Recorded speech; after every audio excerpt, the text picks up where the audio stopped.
Hey everyone, Cahlen here. Yesterday I harvested some sunchokes from the sunchoke garden, and today I'm going to start my experiments with how to eat them. So I'm going to start simple today, basically doing what I would think I would do if I was in kind of a desperate survival situation and I just needed to cook them and eat them without needing to be anything fancy. And basically the main question that we're answering here is, well, taste. You know, palatability will be a big thing, but mainly it's how to avoid getting a lot of gas, because these are famous for giving people a lot of gas. Sunchokes are also nicknamed fartichokes. So basically we're going to try it with just boiling it for like a short period of time, maybe 20 minutes, and then just kind of eating it, maybe salting it and adding some green onions, which I got that a co-op was basically just giving away, even though it was perfectly good. So basically I'll just be using that very simple recipe, and yeah, let's get started. I'm just gonna fill up my titanium pot here, not all the way because of course the sunchokes will take up space. I'm gonna put the lid on, which is also a frying pan, and that will help it not lose so much water through evaporation, and also keeps heat in. And then it's a sunny day today, so I'm just going to use the solar oven. It'll easily get above boiling even on the coldest winter day, as long as the sun's out. Okay, I think it's probably boiling by now. It says it's 300 degrees. Take the lid off. There's some boiling water. Now I'm just going to start throwing some sunchokes in there without getting splashed on. And I'm going to put in as many as the pot will take.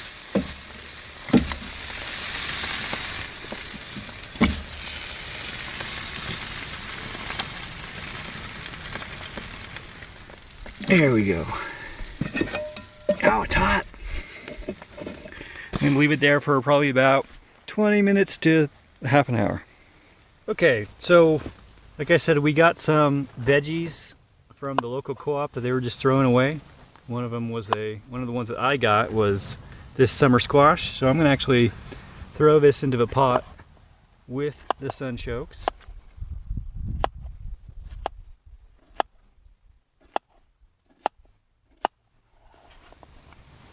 And then we got some green onions as well, and I'm gonna put those on after it's done cooking.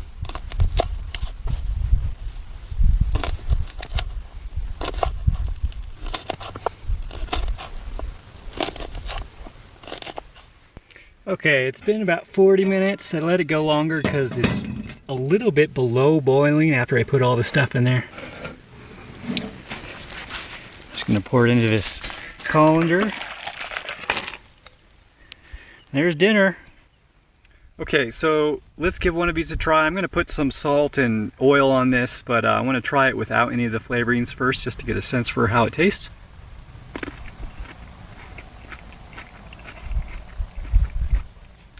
It's a little bit crunchy, but it's mostly like the texture of a potato. And it mostly tastes, it's flavorless. There's a little bit of flavor like with a potato, but the flavor is a little bit different, and it's something specific that I haven't tasted before, so you just have to try this. But I think it's really good. You can just eat these by itself, and actually you don't even need to cook these, apparently. So at some point I'll probably try eating a bunch of them raw as well. So anyways, let's prepare it to be much more tasty. Okay, I'm just gonna start adding some stuff.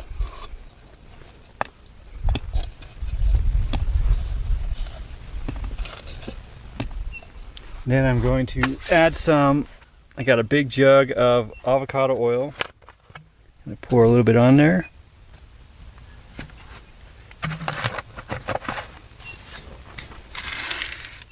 And then I'm going to salt it up with lots of salt. Oh yeah, we got to add the some green onions to that. There we go. So let's take a bite, get a little bit of everything in there. Yeah, that's really good. It's a good combo. So anyways, Now I'm just going to eat all of this, and we're going to see, well, I'm going to see how bad my gas gets. And usually it's going to take a while. It's probably not going to hit me until the evening or maybe the middle of the night. So I'm going to have to wait until tomorrow to finish this video so that I can report on how that goes. So anyways, I'll see you in the morning. So it's the next morning, and basically I didn't notice anything. If anything, it was a less than usual, which is pretty much nothing. So maybe it's this. I could see it as being two different things. It could be the fact that it was used right after the first freeze, which is supposedly the best time to eat them in terms of this type of stuff, and also for flavor. So, you know, if I were to have eaten it kind of midsummer when the plant was growing and all that type of stuff, like, you can still eat it then, but it's going to have different makeup of things. And so I'm thinking at that point it would probably be more gas inducing. So, you know, I'll probably try that out a little later. I think the next experiment I'll do will be eating a raw one, because you can eat them raw as well. So I'll basically just have a few out of the ground, and I think that's also probably more likely, because I think the boiling probably removes some of the stuff or converts it to other stuff so it's actually digestible.